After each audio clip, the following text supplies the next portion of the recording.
Good evening to all. Hope my voice is audible to everyone. Yes. Yes, you are audible.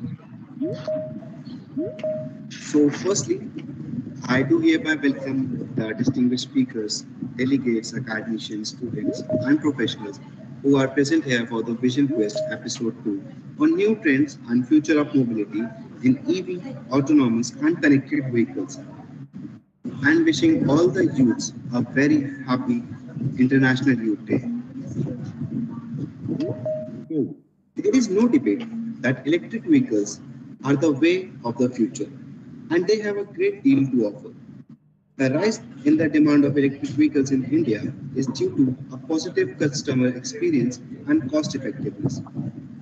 They are useful in a variety of ways and can be charged at home, saving the owner both time and money.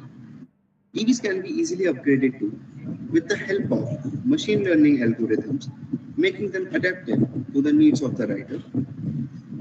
This opens up a significant opportunity to establish cutting-edge, clean, and convenient public transportation system, hence contributing to why the future of mobility is electric. India is in a good position to drive and lead the transition to zero-emission modes of transportation.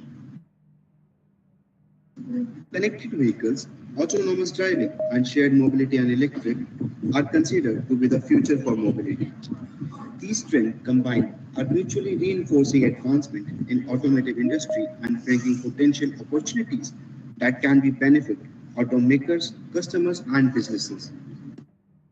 The automotive industry is coming up with the several innovations in the like of mobility as service, mobility on demand, enhanced traffic management, parking system, and alternative transport concepts for two-wheelers and four-wheelers as well. This is especially needed in cities and for urban roads, where the current pollution, traffic, and safety are the most important concern for consumers. In this context, connected vehicles and automotive technologies have been long among the most intriguing aspects for the future. In the connected vehicles paradigm, vehicles become smarter by communicating with nearby vehicles, connected infrastructures, and the surroundings. Everything will require connectivity, whether it's real-time traffic flow statics, mapping, enforcement, or remote access to emergency services. Connected vehicles are constantly transferring information to and from servers. They are not only connected to the internet, but also to other vehicles on road. Today, in this expert talk, we'll be going to talk about such important aspects related to the new trends and future of the mobility with autonomous, connected, and electric vehicles. And we are honored to have speakers and delegates with us today to discuss on this topic. Firstly, I would like to welcome our today's speakers for the program. We are happy to have Dr. Tejas Joshi. He is an experienced professional with a proven track record. He currently serves as a joint secretary at the University Grants Commission UGC Government of India. He has demonstrating expertise in educational administration. Additionally, he possesses 13 years of full-time teaching experience as an assistant professor at MKB University. With 6 years of research experience under his belt, Dr. Joshi is a highly capable individual contributing significantly to the field of education and chemistry. On behalf of ISI, I welcome you to the program, sir. Next, we are happy to have Mr. Sameer Jindal as our speaker. He is Director of Cost Optimization Wave in MG Neutral and at MG Motor India. He has been heading EV communication across company and director of engineering department at MG Motor India. Established engineering and program management department at Greenfield MG Motor India project. Has around 30 years of rich experience and has held various senior level positions like head of programs at R&D for Hero Motocorp, engineering group manager and chief engineer at General Motors India, and many others. I welcome you to the program, sir. We are happy to have Mr. Varaprasad with us today. He is Technical Director ADAS at Bosch Global Software Technologies and seasoned professional with over 20 years of experience in leadership roles. Driving product development across diverse domains, he possesses exceptional project and people management skill with a strong customer-centric and quality-driven approach. His expertise encompasses real-time embedded system design and development, including both hardware and software for various applications such as automatic electronics, ADAS software, engine management system, medical instrumentation, nuclear radiation measuring, allied instrumentation, as well as a test system automation. Thank you. I welcome you to the program, sir. Thank you. We are happy to have Mr. Venugopal Kulkarni today with us. He is lead of system architect at Continental Automative India. He is leading with innovation and Continental Automative India as lead system architect, having 18 years of diverse expertise in automotive system engineering, ADAS, and project management. He is a visionary behind cutting-edge solutions. He is an architect of possibilities, a people leader, and a technical maverick driving excellence in every fact. He has extensively worked in ADAS domain for system analysis, requirement allocations, system architecture and design, integration and verification, and validation. I welcome you to the program, sir.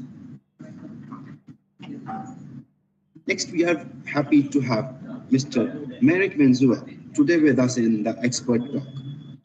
He is postdoctoral research fellow at George Mason University in Virginia, USA. For more than 5 years, he has been active in the field of autonomous vehicles and unmanned technology. Prior to this, he worked as a pioneering director of autonomous vehicle research with experience building and leading a cross-functional department and partially remote multidisciplinary team of 7 researchers for autonomous driving. He was the member on committee of Automative Cooperative and ITS System at Ministry of Transport, Czech Republic, and member of Automated Driving Group at European Transport Safety Council. On behalf of ISIE, I welcome you to the program, sir. Thank you. We are happy to have Dr. Ashwini Kumar Sharma. He is a distinguished academic and a notable figure in the field of higher education. With an illustrious career marked by academic excellence and pioneering contributions, Dr. Sharma is currently serving as a professor at Traffic Era University. He is also advisor to ISIE India, mentor for Change Niti Aayog, Government of India. He is a former dean at Mass University, a dynamic teacher, professional mentor and coach with a rich experience of 20 plus years in engineering education. Professor Sharma is a doctorate from National Institute of Technology, Kurukshetra. He is certified for CMI Level 5 in Management and Leadership for Chartered Management Institute, UK. On behalf of ISIE India, I welcome you to the program, sir. Now, I would like to introduce today's moderator for the panel discussion and a dynamic automotive enthusiast, Mr. Mayank Dhingra. Mayank Dhingra is the assistant editor of Autocar Professional, India's premier B2B automotive title. He has an experience of more than 9 years in the automotive industry. including working in sourcing and product planning at a leading Japanese four-wheel OEM. Marek has been working as a journalist since 2016, holds a bachelor's degree in mechanical and automation engineering, and specializes in covering the four-wheeler sector. His focus areas are electrification, safety, software, as well as Industry 4.0 technologies. On behalf of ISI, I welcome you to the program, sir, and would like to hand over further panel discussion to you. Thank you. Thank you very much, Amol, for setting the context and for introducing everybody here. Good afternoon, gentlemen. It's a pleasure having you, all of you here. And good afternoon, everyone who's logged into this webinar.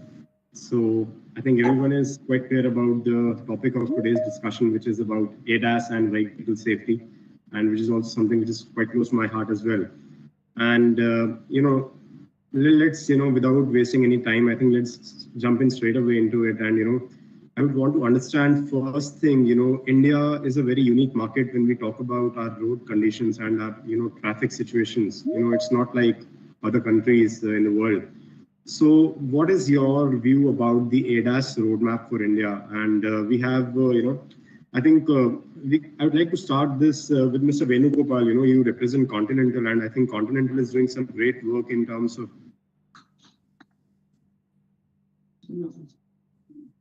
and how do you see ADAS going forward in terms of its implementation and application in the Indian market?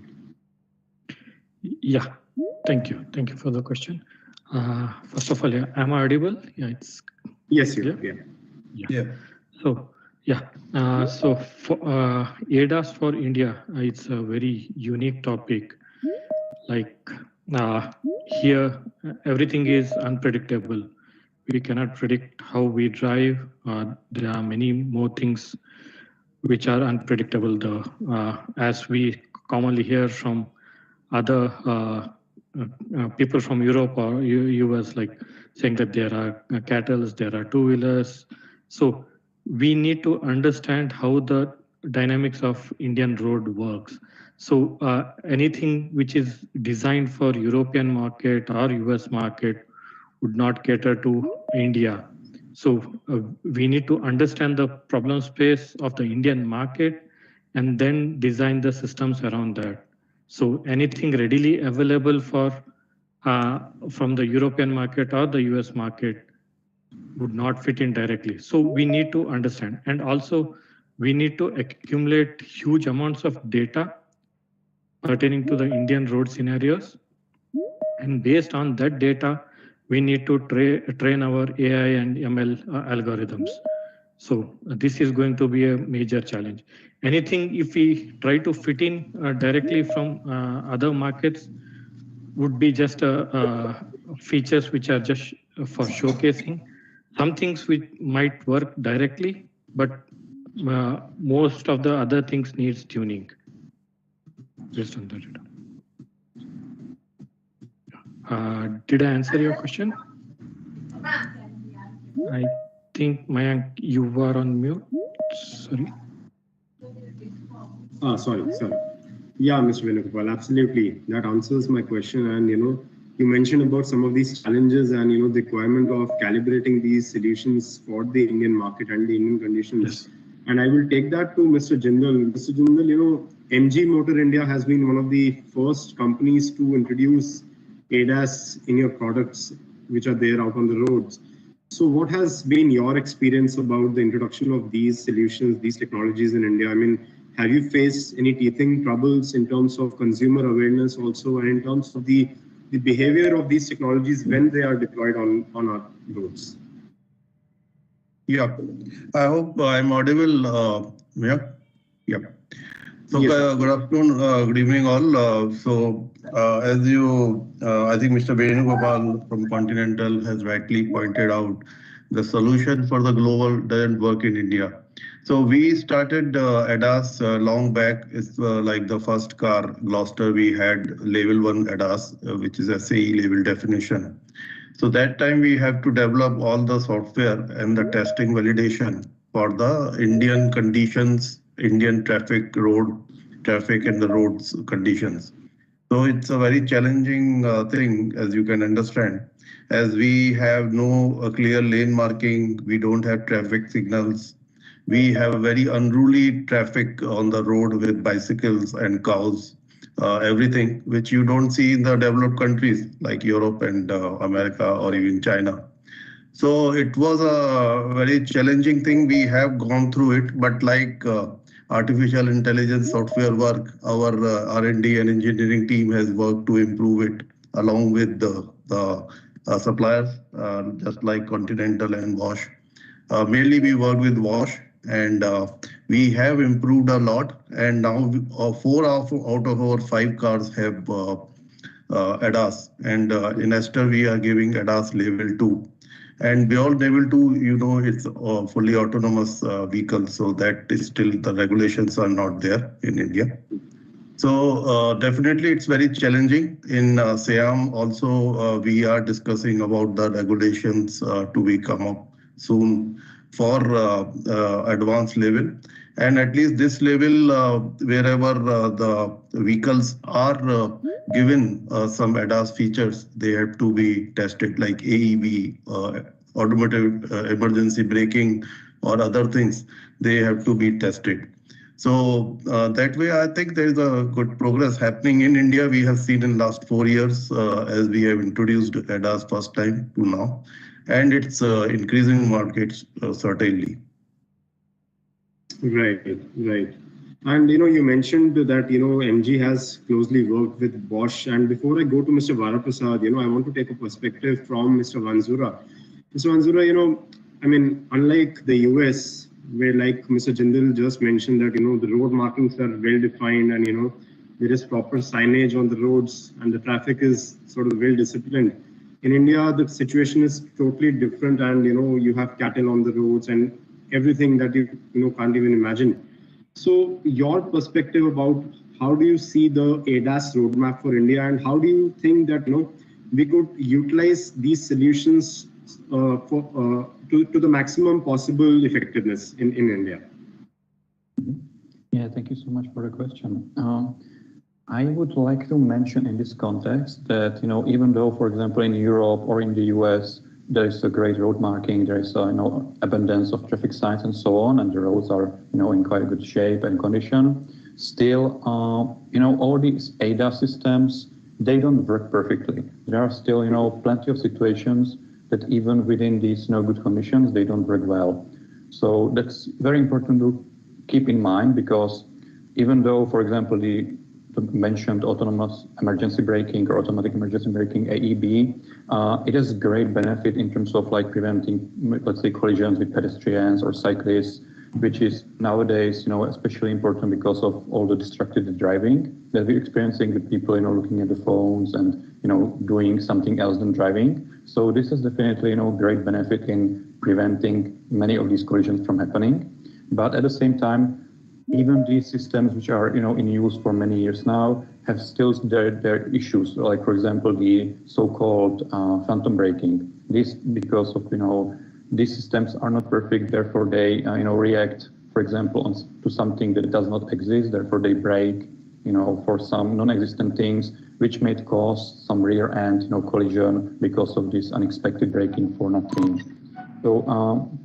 I think that even in these, let's say, advanced conditions or good conditions where these ADAS are employed for many years, there is still a long way to go for making them, foolproof or completely, functional. So I think there is a lot of, India can learn from these conditions, but at the same time, there will be a lot of work needed, to expand the scope or expand the, let's say, capability of all these systems to work even in perfect conditions. So I think we are basically just starting with these systems to be used in some large scale, no matter of the conditions that they are used in.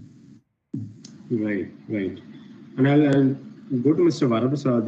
Mr. Varaprasad, Mr. Vanzura just mentioned that even in countries like the US, you can't still consider ADAS as a foolproof technology. And when you talk about developing these solutions for India, then right now, are you also facing challenges in terms of the testing or the validation infrastructure that is available in India, to calibrate these technologies? According to me and, according to my knowledge,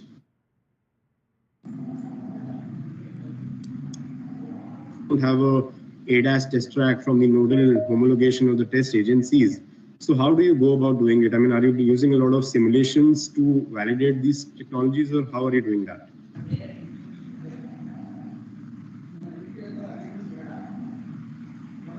You're on mute, yeah.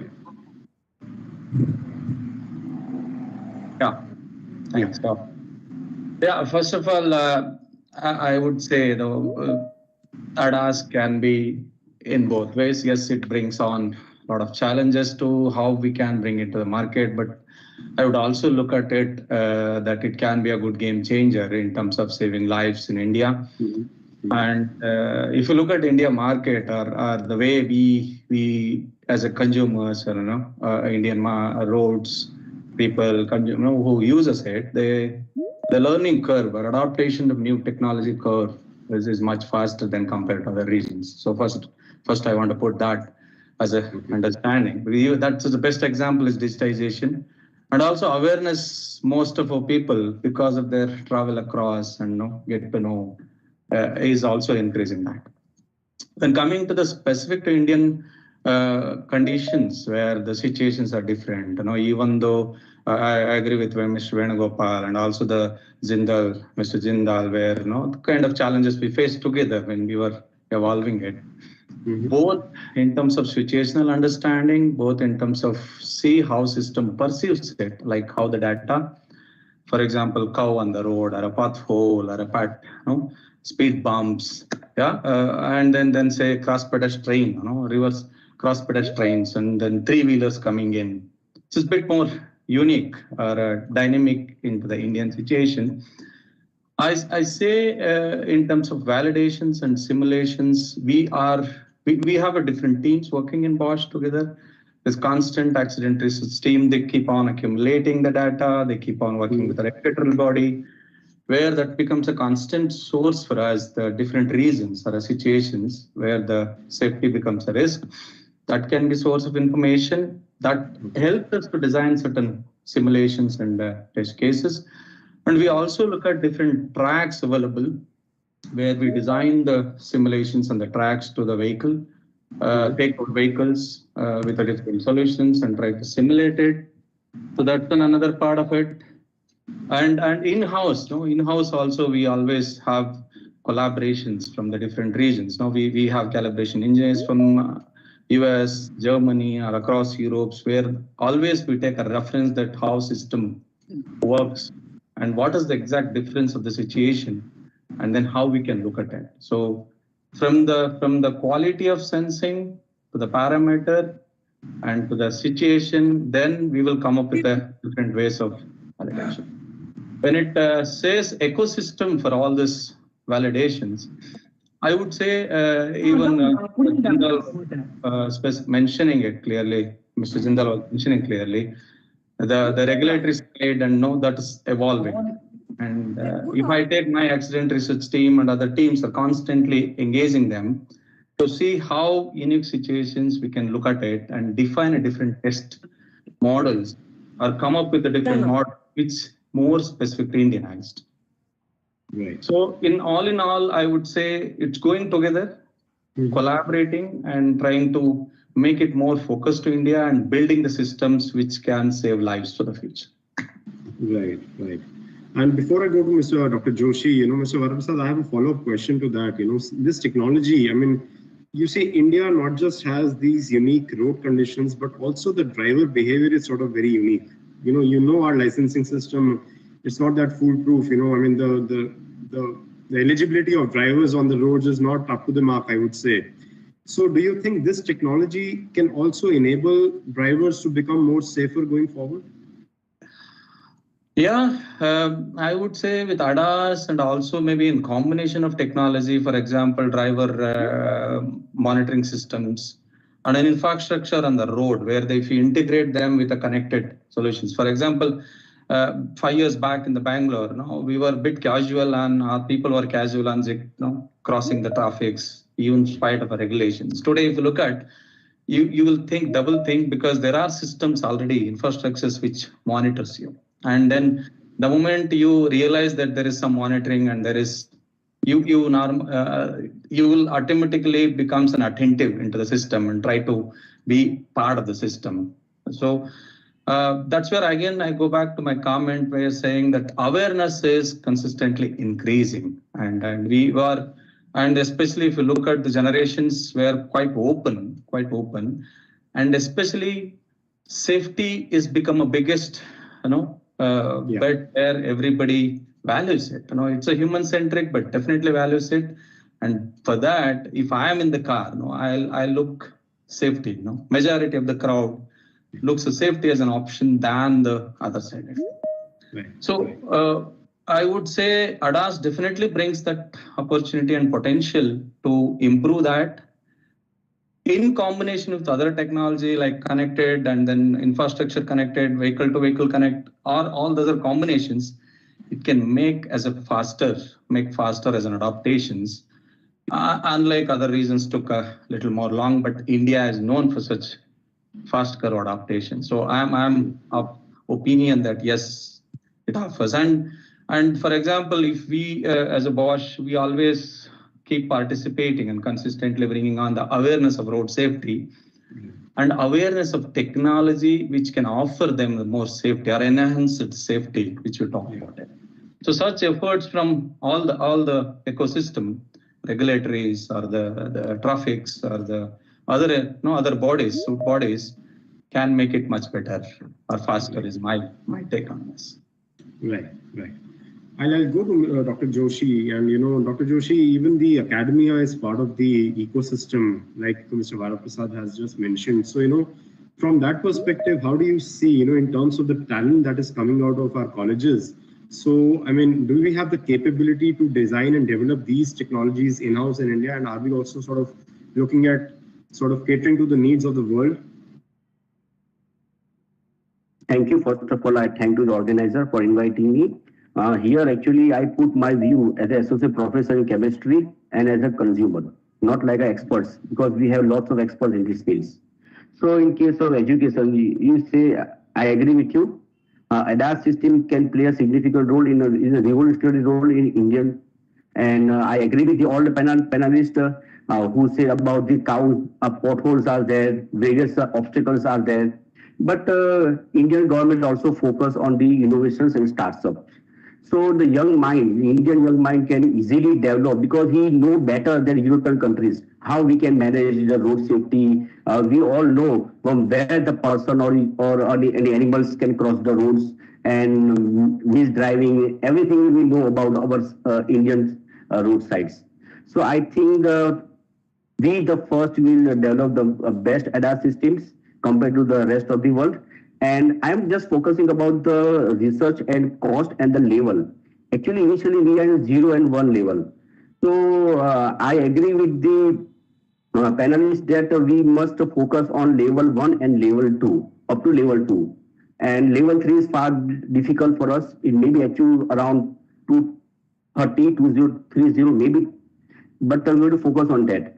And secondly, we have to also take help of insurance company, and they can provide maybe some project type, because lots of data are getting from these informations.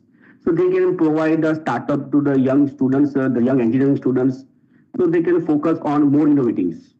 So initially, I think we have to focus on the basic, that is the how the road safety can be achieved with the help of simple sensors, and education is required to even the knowledge. The driver has no knowledge about the land and the marks, and we have hilly areas, muddy areas, etc. So it is quite difficult to manage in India, but it is not impossible.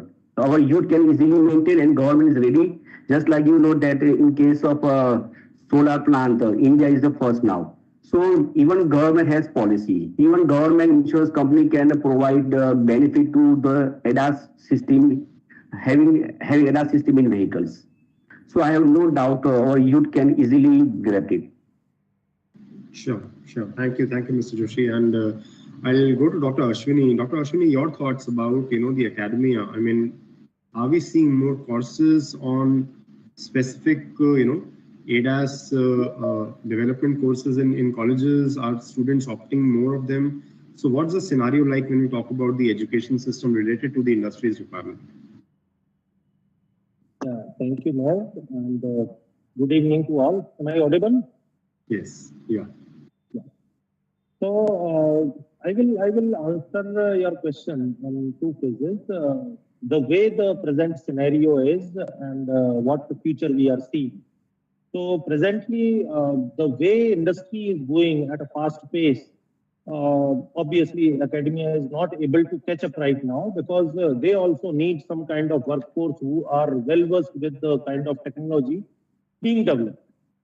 So yes, the students or the youth is lagging behind in that know-how. But as there are a number of initiatives coming from the different training organizations, the companies who are developing the center of excellence and etc., they are providing that kind of understanding to the students, to the youth, that yes, this is how it works out.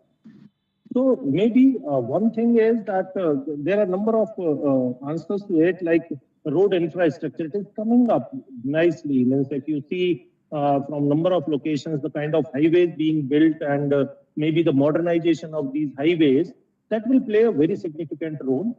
And simultaneously, we have got some margin time in which we can also train our students into this. But for that, we should come forward with the kind of know-how which is needed by the students or the youth. Now, second part of this question is that there are courses which have come up, not like ADAS, Automated Driver Assistance System, but they are calling it as artificial intelligence and machine learning, Internet of Things, and sensor-based technologies, connected technologies. So maybe it is not like just ADAS, but it may be a sub-part of ADAS, which is being taught right now to the number of universities. Sadly, this is not being done for the branches which are core branches like electrical, electronics, mechanical, etc. It is predominantly the part of only the computer science and the related branches. So that is creating a kind of gap between in the knowledge of the students, that the person who is from the electrical engineering, he does not know ADAS. So that will create a problem. But yes, the kind of education system which is based on Dr. Joshi maybe agreed with me that the NEP is actually focusing on this multidisciplinarity and the kind of skills the youth should have. So maybe within a year or so, we will be able to implement all these technologies. But there is a big but to it, that yes, industry should come forward to have this know-how for the students with academy. I hope I'm clear. Right. No, absolutely. Thank you, Dr. Ashwini, for that elaborate answer and giving us the real picture, the real scenario that is there in the education system right now. And I'll take that to Mr. Venugopal. Mr. Venugopal, do you think, are you able to get the right talent for developing these technologies? And if so, then how is Continental right now in India sort of catering to the global requirement?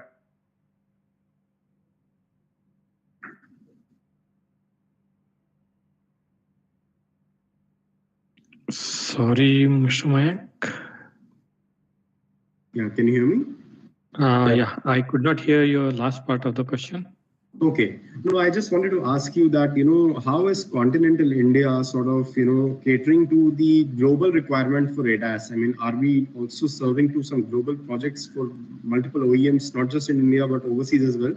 Or are we just focused on solving this problem for India? First thing, we get resources. We get very good resources within India directly from college. Also, we get resources from the master's degree, directly the PG, it is what we call it internally. So we are getting very good resources. And to answer the next part of the question, as a Continental in India, we are supporting various tasks globally.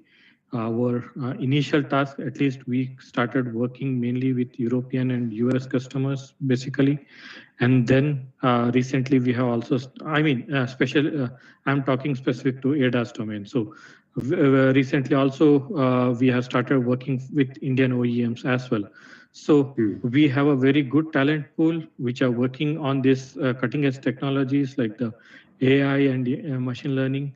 We are also having good concepts which are being designed and looked into for upcoming features, or the features which could be seen in market over next 3-4 years.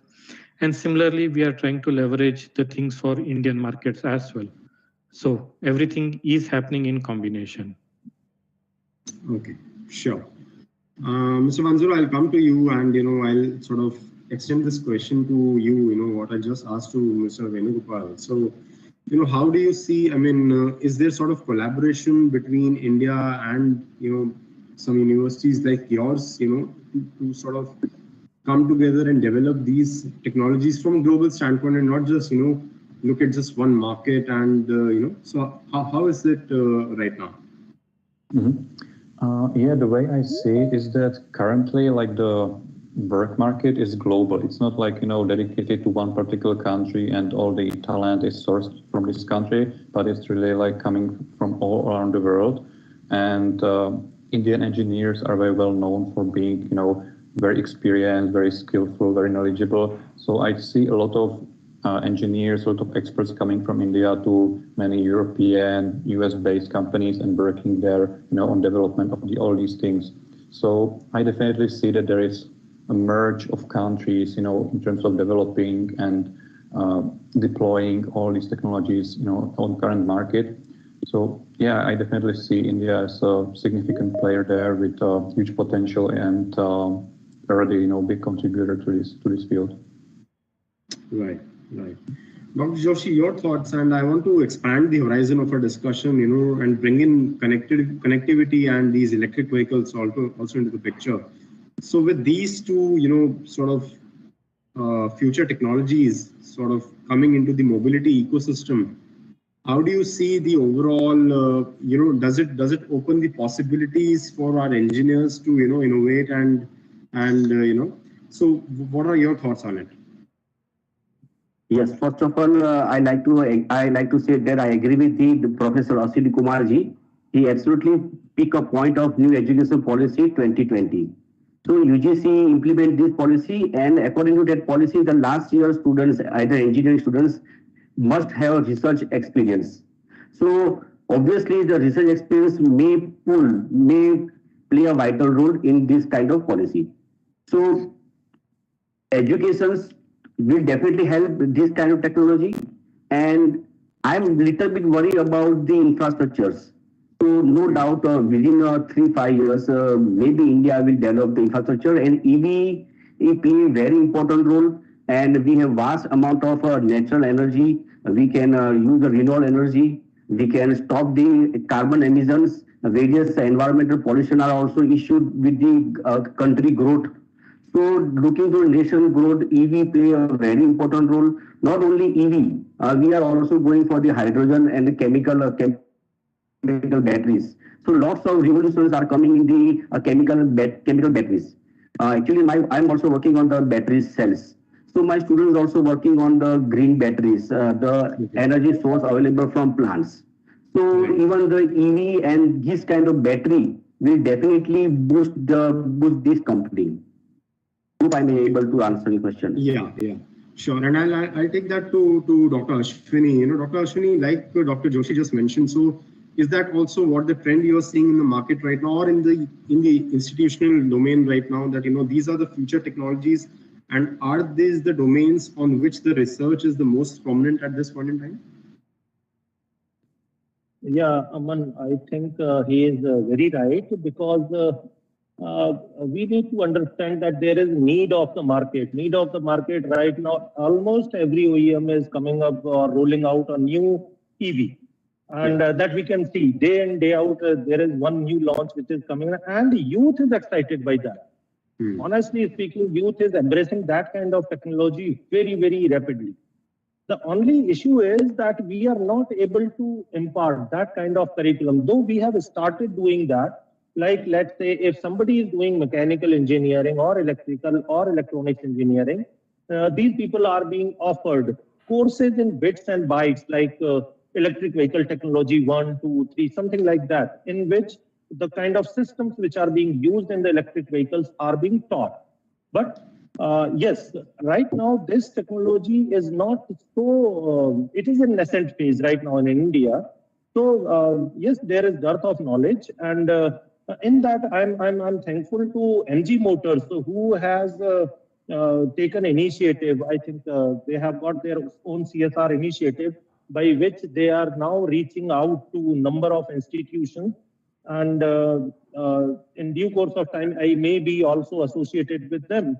Aman, we need to understand one thing, that until and unless this thing is reaching to the teachers, it cannot reach to the students. You cannot have the target market as the students who can buy this thing, or you can understand this thing on their own. So MG Motors has got this initiative where they are going to train, along with I think ISIEINDIA, maybe 10,000 engineering teachers into this domain, and that's a very nice initiative. This is how we can move forward. Within no time, we can change the scenario. And I'm obviously very hopeful about this EV technology. It is already a game changer. Just we are waiting for that trip to happen. Right. Thank you, Dr. Ashwini. And I'll let Mr. Jindal, maybe elaborate a little bit on what Dr. Ashwini just mentioned. I think the MG Nurture program is what he's talking about, and overall also I think MG has partnered with a lot of institutions, including IIT Delhi, and so your thoughts, Mr. Jindal, about how do you see this? Are you looking at this as a big opportunity going forward, both EVs, connectivity, as well as ADAS from a safety standpoint? Mr. Jindal, you're on mute. I'm sorry. Am I audible? Yes, you are. Yeah, sorry. So I think, thanks to Mr. Ashwini for pointing out this. And yes, since 2-3 years, we have initiated this MG Nurture program. And from last year, we have started designing the curriculum for the colleges in a very structured way for connected cars, autonomous and electric vehicles, which we called it a CAEV program. And we give it as optional subjects in 6th and 7th semester to them. So engineers can opt for these courses, and then they go through the complete training. And the most important point what they told is that the faculty or the teachers need to be trained. So we did select around 30 colleges all across Gujarat and in India as well. And we started the training right from this January. And now this program is quite successful. Many students have started opting for this course. So now we are also further going ahead with Imperial Society, ISIE, for more courses in collaboration with MG. And that will be open for students as well as public domain. And here we are arranging the industrial tours. We are also arranging the guest lectures from industry experts every week. And also they will be able to apply in MG with if their placement or internship founds to be suitable. So all these efforts MG is taking as a CSR activity. And going forward, we think, Dr. Joshi, that this is going to be a big impact in the society, where we found this gap between the academia and the industry quite prevalent. And I am leading this MG Nurture program from MG as a technical head, and we will be trying to do our best in this area. So that's great, Mr. Jindal. As a first mover in the EV space, I think you're doing the right thing, what is required to sort of expand the overall ecosystem in India in terms of both EVs and the safety and the connectivity technologies. And we're sort of running out of time, and I'll have the last word to Mr. Varaprasad. Mr. Varaprasad, your thoughts, closing remarks about the opportunity and India's potential to tap into the electrification and the ADAS and the connectivity, these three themes within the case megatrend that we usually talk about. So your closing remarks on that, please. Yeah, thank you for the question. And I see electricity, automated, connected, and electric is definitely an upbeat or technologies which enable India growth. Completely agree. Both from the aspiration of India in terms of infrastructure building and catching up with the technology, and we want to be on par with all the technologies. And also a unique situation we are, where we have a lot of people in terms of skill-wise, and the greater collaboration happening between the industry and the universities to catch up with this immediate need or demands which is created. But also the most important is the acceptance rate, which is consistently increasing, because nobody thought electric when we started will be so quick ramp up in acceleration. So that's fundamentally people oriented towards a greener energy and then emissions. Puts together, if I see there is a wonderful opportunity for India in terms of safety on the road, and especially on a connectivity. Of course, it has challenges, but I see a lot of opportunities, because we can add on, because of IT and an awareness in India, it can really be much faster. But also we are much faster in terms of bandwidths and other ecosystem evolving around us. And so if I look at electric, will definitely emerge as continually adopted technology, both from the Mr. Joshi was saying how the research, fundamental researchers are enabling it, and I see the collaborations happening in, and then the industry is much more focusing and enhancing the skills of the people. And then, as I already mentioned, acceptance from the people, which are able to do it. And when it comes to the safety, when it's an automation, definitely it's going to be much more receptive in the market. And if you look at, there is a basically we say the greater cooperation. No, it's basically co-creation is a system where we need to look at and how to enable the collaborations across, and then the infrastructure and also sharing the informations across can make it much faster. Yeah, sharing the informations and learnings can make it faster. But I'm definitely confident that these things will engage us to make it faster, make our roads much more. And I'm also happy to see both universities, regulations, government, and people all are looking this much more eagerly than in the past.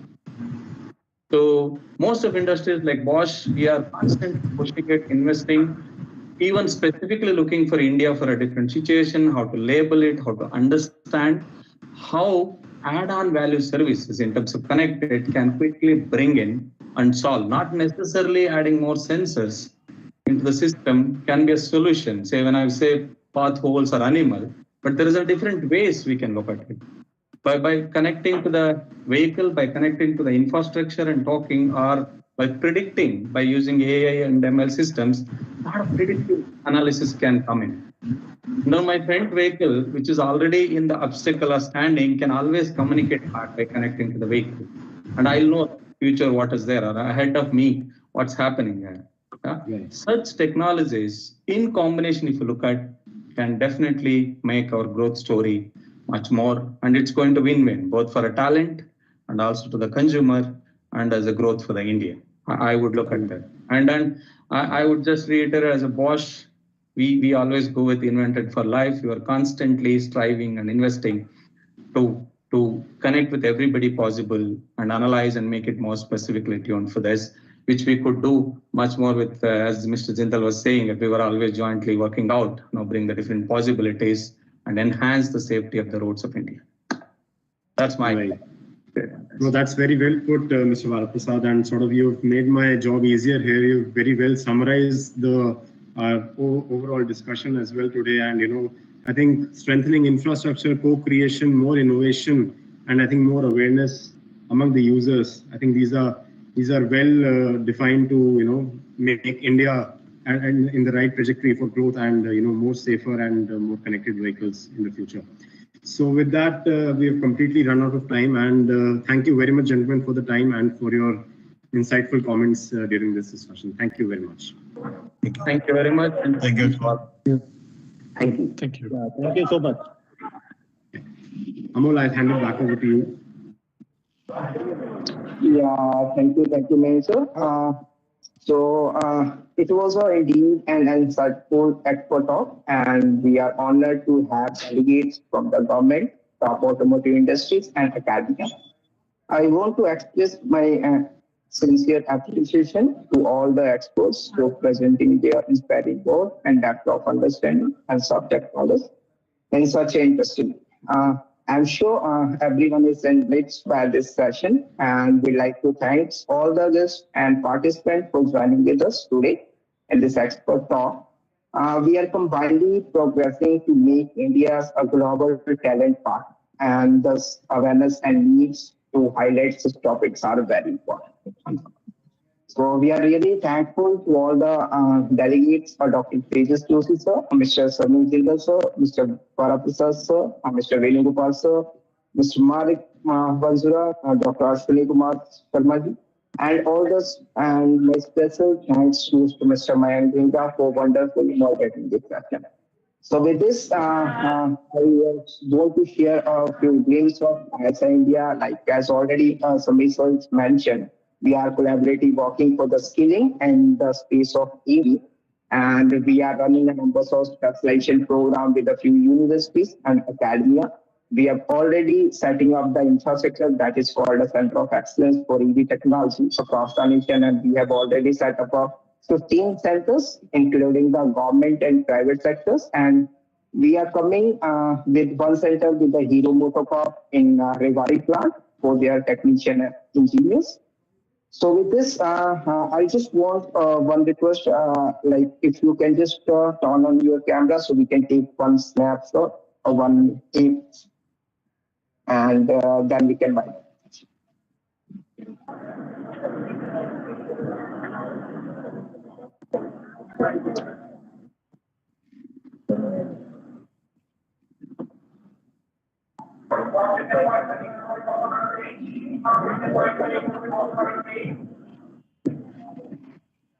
Yeah, I hope it was done. So with this, I would like to conclude the session, and we will surely meet and collaborate with our upcoming programs. Till then, stay safe and stay healthy. Thank you so much for joining this wonderful session and sharing an insightful thought. And we also request, if possible, like a more industry like Continental and Bosch, we can try to collaborate for such wonderful session in coming days, as well as skilling programs. Thanks a lot for everyone. Thanks for. Thank you. Thank you. Thank Thank you. you. Thank you all. Thank you all. Thank you.